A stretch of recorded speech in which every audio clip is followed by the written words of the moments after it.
नमस्कार। इलेक्ट्रॉनिक्स और IT minister श्रीमान अश्विनी वैष्णव जी,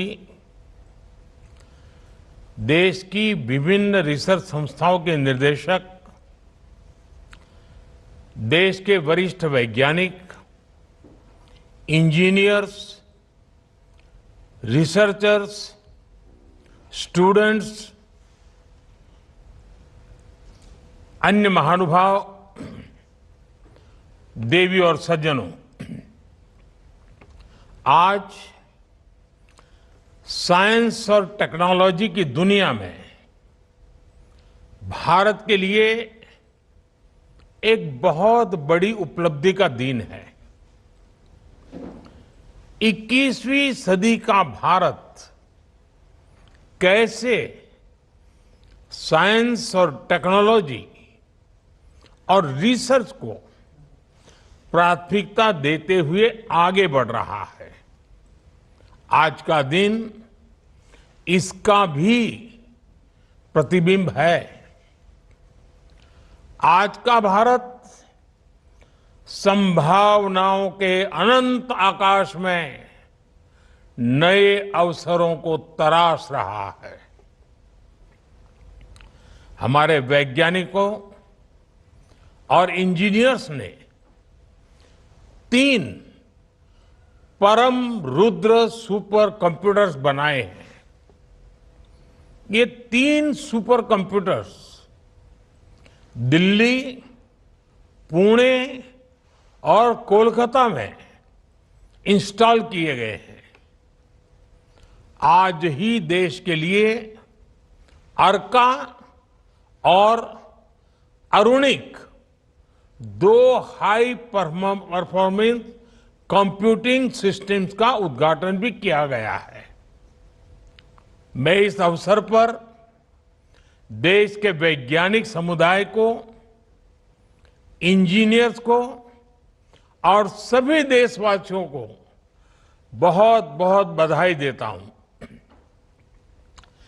भाइयों बहनों, मेरे तीसरे कार्यकाल की शुरुआत में मैंने युवाओं के लिए 100 दिन के अलावा 25 अतिरिक्त दिन देने का वादा किया था। उसी क्रम में आज मैं ये सुपर कंप्यूटर्स देश के मेरे युवाओं को डेडिकेट करना चाहूंगा। भारत के युवा वैज्ञानिकों को ऐसी state of art technology Bharat में ही मिले, इस दिशा में ये सुपर कंप्यूटर्स अहम भूमिका निभाएंगे। आज जिन 3 सुपर कंप्यूटर्स का लोकार्पण हुआ है, फिजिक्स से लेकर अर्थ साइंस और कॉस्मोलॉजी तक ये एडवांस रिसर्च में मदद करेंगे। ये वो क्षेत्र हैं जिनमें आज का साइंस एंड टेक्नोलॉजी वर्ल्ड भविष्य की दुनिया को देख रहा है। साथियों, आज डिजिटल रिवॉल्यूशन के इस दौर में कंप्यूटिंग कैपेसिटी नेशनल कैपेबिलिटी का पर्याय बनती जा रही है। साइंस एंड टेक्नोलॉजी के क्षेत्र में रिसर्च के अवसर, इकोनॉमी के लिए ग्रोथ के अवसर, राष्ट्र का सामरिक सामर्थ्य, डिजास्टर मैनेजमेंट की capacity, ease of living, ease of doing business, ऐसा कोई क्षेत्र नहीं है जो सीधे तौर पर टेक्नोलॉजी और कंप्यूटिंग कैपेबिलिटी पर निर्भर न हो। ये इंडस्ट्री 4.0 में भारत की सफलता का सबसे बड़ा आधार है। इस रिवॉल्यूशन में हमारा शहर बिट्स और बाइट्स में नहीं, बल्कि टेराबाइट्स और पेटाबाइट्स में होना चाहिए। और इसलिए आज की ये उपलब्धि इस बात का प्रमाण है कि हम सही दिशा में सही गति से आगे बढ़ रहे हैं। साथियों, आज का नया भारत विकास और टेक्नोलॉजी में केवल बाकी दुनिया की बराबरी करके संतुष्ट नहीं हो सकता। नया भारत अपने वैज्ञानिक अनुसंधानों से मानवता की सेवा को अपनी रिस्पॉन्सिबिलिटी मानता है। यह हमारा दायित्व है। अनुसंधान से आत्मनिर्भरता, साइंस फॉर सेल्फ रिलायंस, आज ये हमारा मंत्र बन चुका है। इसके लिए हमने digital India, startup India, make in India जैसे कई ऐतिहासिक अभियान शुरू किए हैं। भारत की फ्यूचर जनरेशन में साइंटिफिक टेम्पर मजबूत हो, इसके लिए स्कूलों में 10,000 से ज्यादा अटल टिंकरिंग लैब्स भी बनवाई गई है।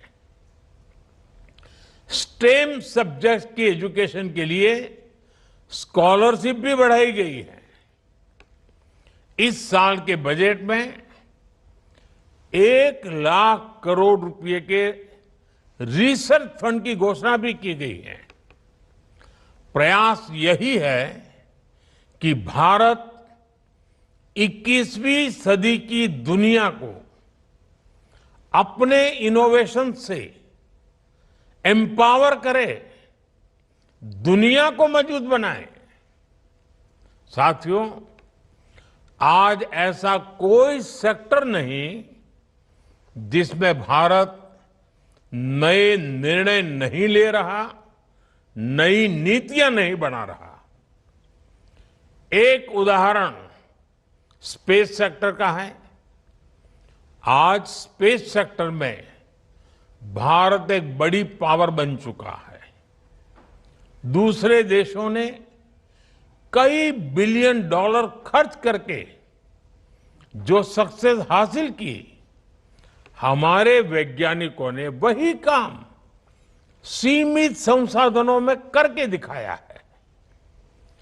अपने इसी जज्बे को लेकर भारत चंद्रमा के दक्षिणी ध्रुव पर पहुंचने वाला पहला देश बना है। इसी संकल्प को लेकर भारत अब मिशन गगनयान की तैयारी कर रहा है। भारत का मिशन गगनयान केवल अंतरिक्ष तक पहुंचने का नहीं, बल्कि हमारे वैज्ञानिक सपनों की असीम ऊंचाइयों को छूने का मिशन है। आपने देखा है 2035 तक भारत ने अपने स्पेस स्टेशन को बनाने का लक्ष्य रखा है। अभी कुछ ही दिन पहले सरकार ने इसके पहले चरण को मंजूरी दे दी है। साथियों, आज सेमीकंडक्टर्स भी डेवलपमेंट का एसेंशियल एलिमेंट बन चुके हैं। भारत सरकार ने इस दिशा में भी इंडिया सेमीकंडक्टर मिशन जैसा महत्वपूर्ण अभियान लॉन्च किया है। इतने कम समय में हमें इसके पॉजिटिव रिजल्ट दिखने लगे हैं। भारत अपना खुद का सेमीकंडक्टर इकोसिस्टम तैयार कर रहा है, जो ग्लोबल सप्लाई चेन का अहम हिस्सा होगा। आज 3 परम रुद्र सुपर कंप्यूटर्स के जरिए भारत के इस बहुआयामी वैज्ञानिक विकास को और मजबूती मिलेगी। साथियों, कोई भी देश बड़ी उपलब्धियां तब हासिल करता है जब उसका विजन बड़ा होता है। भारत का सुपर कंप्यूटर से लेकर क्वांटम कंप्यूटिंग तक का सफर इसी बड़े विजन का परिणाम है। एक समय सुपर कंप्यूटर गिने चुने देशों की महारत माने जाते थे, लेकिन हमने 2015 में नेशनल सुपर कंप्यूटिंग मिशन शुरू किया और आज भारत सुपर कंप्यूटर्स की दिशा में बड़े देशों की बराबरी कर रहा है और हम यहीं रुकने वाले नहीं हैं। क्वांटम कंप्यूटिंग जैसी टेक्नोलॉजी में भारत अभी से लीड ले रहा है। क्वांटम कंप्यूटिंग के क्षेत्र में भारत को आगे ले जाने में हमारे नेशनल क्वांटम मिशन की बड़ी भूमिका होगी। ये नई टेक्नोलॉजी आने वाले समय में हमारी दुनिया को पूरी तरह से बदल देने वाली है। इससे IT sector, manufacturing industry, MSME और स्टार्टअप सेक्टर में अभूतपूर्व बदलाव आएंगे, नए अवसर बनेंगे और इसमें भारत पूरी दुनिया को एक नई दिशा देने की सोच के साथ आगे बढ़ रहा है। साथियों, विज्ञान की सार्थकता केवल आविष्कार और विकास में नहीं, बल्कि सबसे अंतिम व्यक्ति की आशा आकांक्षाओं को, उसकी एस्पिरेशंस को पूरा करने में है। आज अगर हम हाईटेक हो रहे हैं तो ये भी सुनिश्चित कर रहे हैं हमारी हाईटेक टेक्नोलॉजी गरीबों की ताकत बने। भारत की डिजिटल इकोनॉमी, हमारा यूपीआई इसका एक बड़ा उदाहरण है।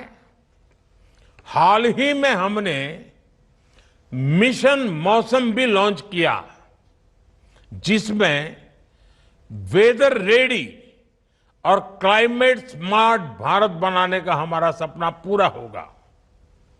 आज भी सुपर कंप्यूटर्स और हाई परफॉर्मेंस कंप्यूटिंग सिस्टम जैसी जो उपलब्धियां देश ने हासिल की है, इनके परिणाम देश के गांव गरीब की सेवा का माध्यम बनेंगे।